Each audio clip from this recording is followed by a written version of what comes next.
Muy buenas noches, queridos amigos de Bolivia y del mundo entero. Aquí comenzamos con la 12ª parte de el noviembrismo, justamente en este mes de noviembre. Bienvenidos y comenzamos ya. En 1990, Augusto Pinochet tuvo que marcharse, pero mantuvo consigo una enorme cuota de poder y ante el asombro de todos permaneció como comandante en jefe del ejército para juramentar 8 años después como senador vitalicio de su país. Gente que luchó y expuso su vida ahora compartía un asiento en el Parlamento de Chile con él. Una ofensa necesaria para la democracia y la paz chilena. Muchos años después, en 2017, las FARC colombianas realizaron su primer congreso. Decidieron mantener su sigla con un significado ya de partido político, preparatorio para las elecciones congresales. Fuerza Alternativa Revolucionaria del Común. La votación obtenida fue menor, sin embargo, los acuerdos de paz les garantizaron 5 escaños fijos por los próximos 8 años. Quienes enfrentaron la guerrilla y su temeraria acción política de secuestro y muerte, ahora compartían un asiento, esta vez en el Parlamento de Colombia. Una ofensa necesaria para la democracia y la paz colombiana. Abre comillas, pacificación. Cierra comillas. Es un concepto que difiere sustancialmente de, entre comillas, tranquilidad social. La ausencia de acciones manifiestas de movilización por demandas insatisfechas o no atendidas, individuales o encadenadas unas a otras, no expresa necesariamente una ruptura que exija un constructo de encuentro y reconciliación. Un país de evidente tranquilidad carente de manifestaciones, bloqueos y enfrentamiento puede ser también un país sin pacificarse. La tranquilidad tiene varias formas de presentarse. Miedo, persecución, autoritarismo y abuso de poder con los pobres y a veces son los pobres y a veces eficientes métodos que dan la apariencia de tranquilidad, pero que soterradamente preservan bajo el subsuelo de la organización societal la polaridad contenida de la ruptura social, de aquello que puede ser un país agrietado y dividido. Pacificar es construir, y construir es un proceso dialogado por unir y ensamblar.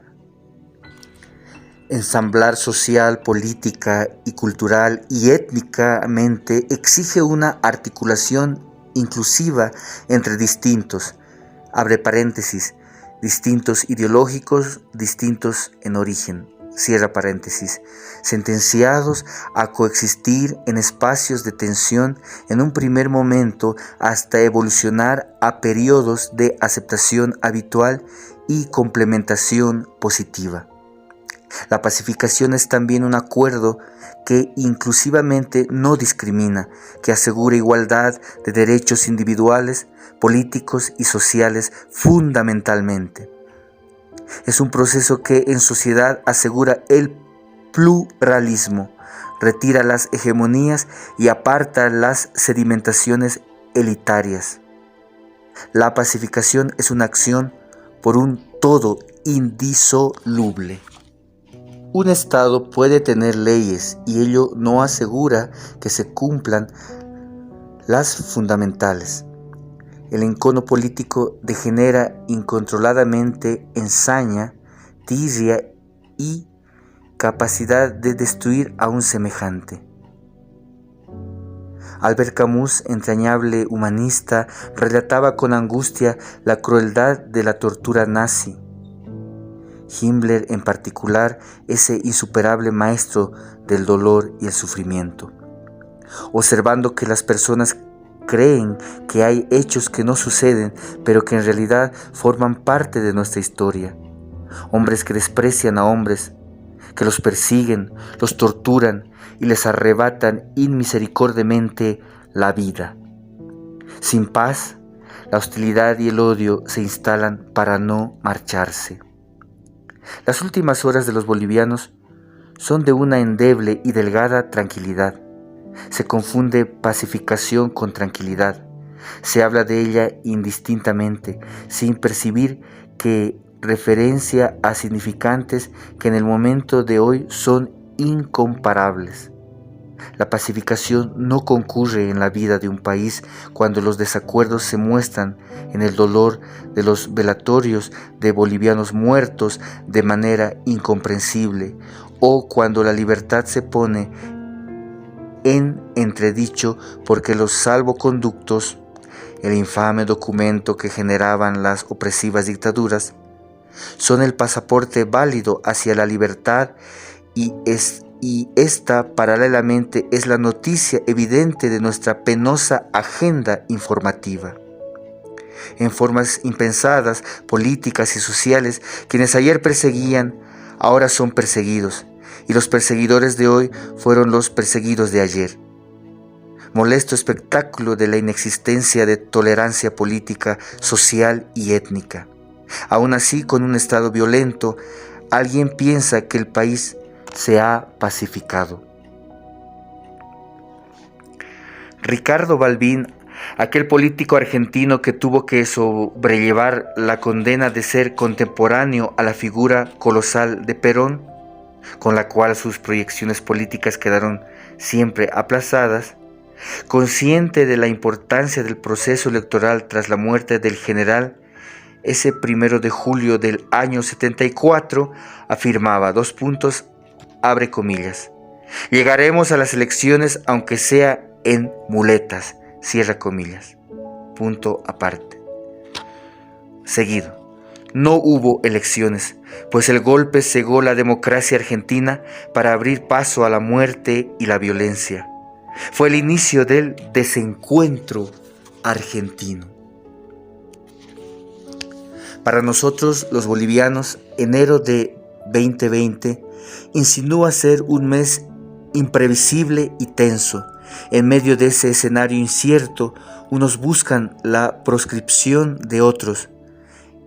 Intentan conseguir paz bajo la irracional modalidad de un exterminio absoluto del enemigo. Los otros ansían el regreso para ajustar cuentas todavía incompletas. Intentan llevar sus consignas hasta el fin y allá, en el fin, no hay nada. Ante estos casos de demencia incontrolada, René Zavaleta acostumbraba reflexionar, abre comillas. En la política, el sueño de las victorias totales es tan absurdo como en las guerras, cierra comillas, punto aparte. El discurso por la libertad y la democracia está bajo la observación ciudadana y popular. En el doble discurso hay mucho relato, pero pronto se estrella con la vida. El peor enemigo del doble discurso es el tiempo. El tiempo te desnuda, te muestra y te expone. No hay paz sin diálogo, y el diálogo siempre tendrá que ser inclusivo. Este y no otro es el principio capital de la pacificación. Nuevo capítulo, Transición 1. Subtítulo, El protocolo conservador. Bolivia vive algo que se define como un hecho político absoluto con características propias de crisis multisectorial, donde de forma negativa y entramada las tribulaciones sanitarias, políticas, económicas, sociales, institucionales y medioambientales convergen en un mismo escenario, tiempo y actores fundamentales. En el proceso recorrido hacia el hecho político absoluto, son 3 los momentos que lo construyen progresivamente. Punto aparte, subtítulo, Crisis política, 10 de noviembre de 2019 a 10 de marzo de 2020. Jorge Richter, el noviembrismo.